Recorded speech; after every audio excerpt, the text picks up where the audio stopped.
guys, it's your girl OJ Abade. If you are a returning subscriber, thank you for stopping by, and if you are a new subscriber, you're welcome to the OJ fam. Please don't forget to hit the subscribe button and to click on the notification bell so you get notified each time I have a new video. Also, don't forget to give this video a huge thumbs up at the end if you enjoyed it.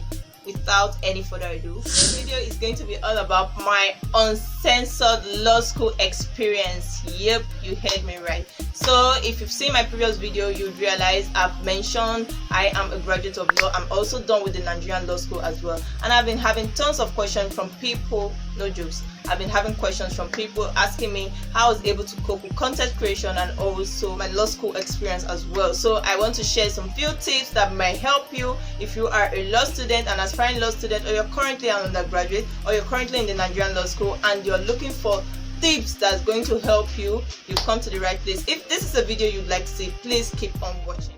So I went to the Nigerian Law School and I had a whole lot of experiences. I went there when I was not psychologically ready. I was not physically, in fact I was not emotionally ready, let me just put it that way. I wasn't ready in any ways, but I had to go because if you don't know, they go in batches like slots. So if you don't go with your set, with your slot, it may be difficult trying to go with another slot. It differs from school to school, but that was how it was on my school because we had limited slots. So we just had no option but to hop in when a slot for my set was opened. But first things first was choice of school. There are 6 Nigerian law schools. I just wanted one particular law school, so I filled the Abuja Law School, which I attended. Okay, things I thought of while choosing was comfortability, where I would love to stay. I heard Lagos Law School produce more best results, but at the same time I looked at every other thing. I heard the lectures were so long, like they take time to teach and then they close late, which I thought of the stress. Will I be ready to stay in class for that long? The answer was no way. There was no way I was going to sit in class for that long because every other thing would have been going through the ear. So I was like, let me choose a place that is better for me. Another thing I put into consideration while trying to choose a campus of my choice was the hostel. I wanted to stay in the school hostel so I would be gingered by people reading. So if I see people reading, I would want to read as well. But I learned that in Lagos Law School there used to be like 6 students in one room, and I was not going to do that. I was not going to stay in a room of 6 people. When I learned that Abuja were 2 students, sometimes 4, I was like, Abuja is a better option. I also thought about being far away from home. Lagos is not that far compared to Abuja, but Yola is so far and I didn't want to even think of it. I didn't want to think of going that far. What if something came up and I needed to go home? How would I have done it? That's another reason I picked the Abuja Law School. I think those are all the reasons, and Abuja also created good results as well. When I resumed, it was only weekend, so they didn't give me hostel on time. I had to stay in my friend's room. I was just there. Obviously I just resumed, so I didn't even know what was going on. And I could remember the next day I was trying to urinate and I saw my friend's flatmate with heavy books. This girl was already reading. I wanted to cry because I was not even ready. It was like, OJ, you just resumed and your mates are already reading. That was just how it was, but I just waved it, pushed that feeling aside and prepared my mind that this was what I signed up for. Let me do it. Let me just finish it. That same day, I went to get food and I saw another girl reading heavy books, and my friend walked up to her and asked her, oh, why are you reading? She said they gave them assignment, they were to submit it, it's compulsory, they were to submit it that Monday. And my friend told me, I was like, I've not resumed, I haven't even registered, so I'm not even going to try to do that assignment. But deep down in me, I was like, wow, this is so fast, everything's happening so fast. It was like nobody was waiting for you. As you resume, people had already resumed, started reading, started doing assignments and all that. I was still trying to fit in and all that. So I just decided to ignore as well and just did my registration and went to class. When I started class, I used to sit in front, like the 3rd row or thereabout. I would just sit separate from my friends because I wanted to like pay attention and I didn't want to be sit close to them and then we start distracting each other. But as time went by, I went back to my friends because they were beginning to use books to keep seats in the class. It was not even funny. Everybody was beginning to keep seats, begin to quarrel, have argument, and last thing I wanted to do was to have issues that's going to lead up to having query. I didn't want to have any form of query whatsoever. I just wanted to go in peacefully and come out peacefully.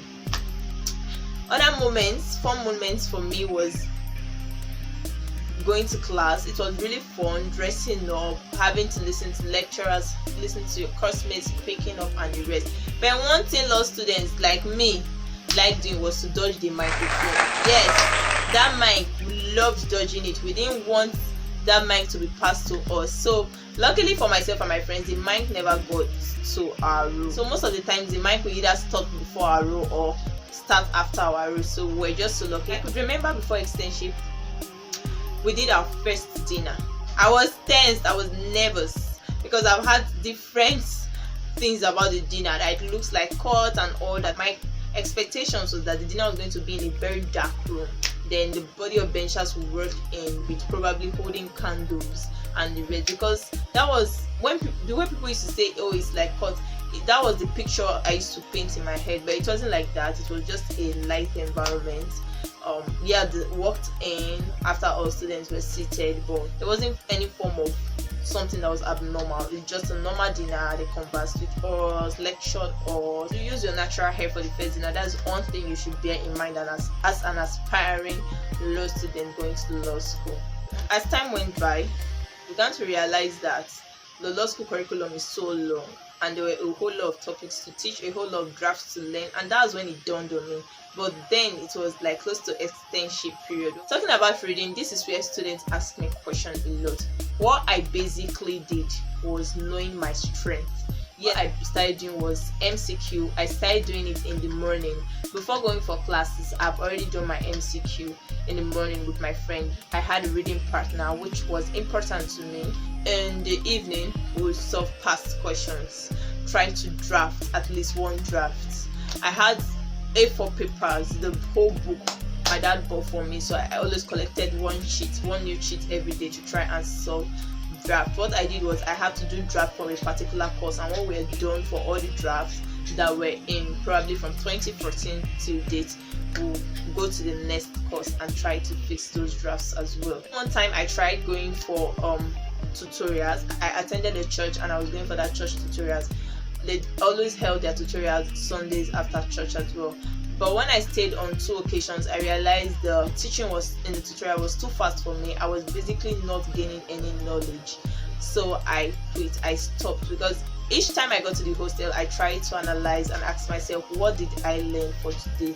And the 2 times I attended and I couldn't really figure out what I learned or where I had advantage for staying for that lesson, I decided to quit. Another tutorial I attended was one boy that was very intelligent. I'm not going to call names in this video for a reason, but I attended this boy's tutorial, and oh my god, oh my goodness, people of God, my friend introduced me to these tutorials. There were a lot of girls surrounding this boy.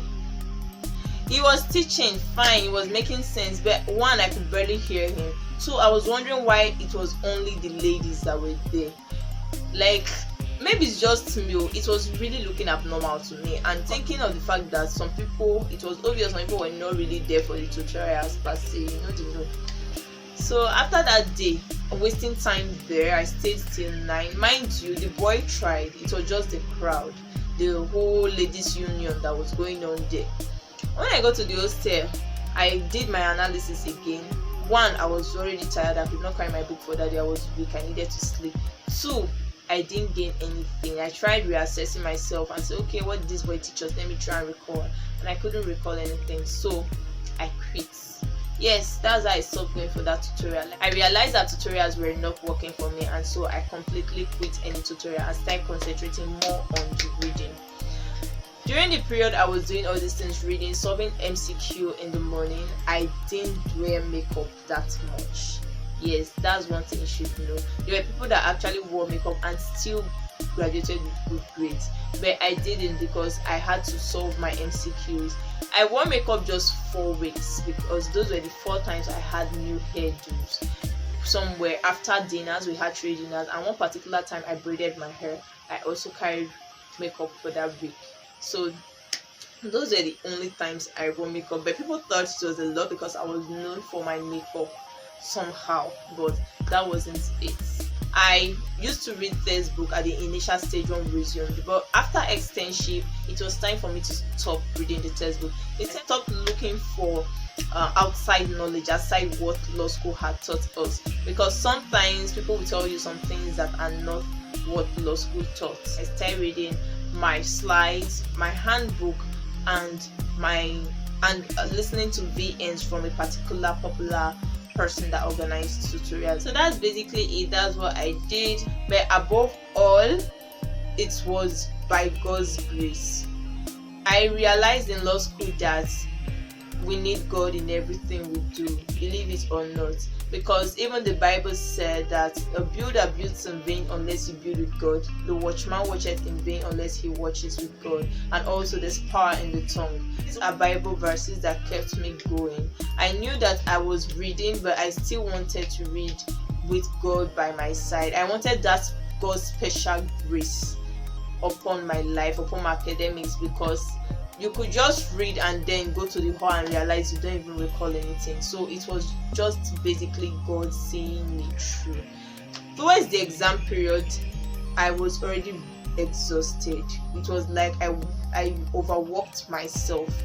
I was almost falling ill. I had 4 drugs. I was taking Panadol, my normal cycle drugs, a drug when in case I have running stomach, and then vitamin C. Those are the 4 drugs that I had, and those are the 4 drugs I kept taking. Depends on what was wrong with me. You see the tiredness, you could see everything. Everybody was looking exhausted and tired. My first papers, when I looked through the window and I saw a whole lot of students running to the hall, my God, I became emotional. I was praying, I was crying, and my friend gave me this tissue paper and was mopping up my tears. Now talking about it, it sounds like, oh, it's just normal, but then it wasn't normal.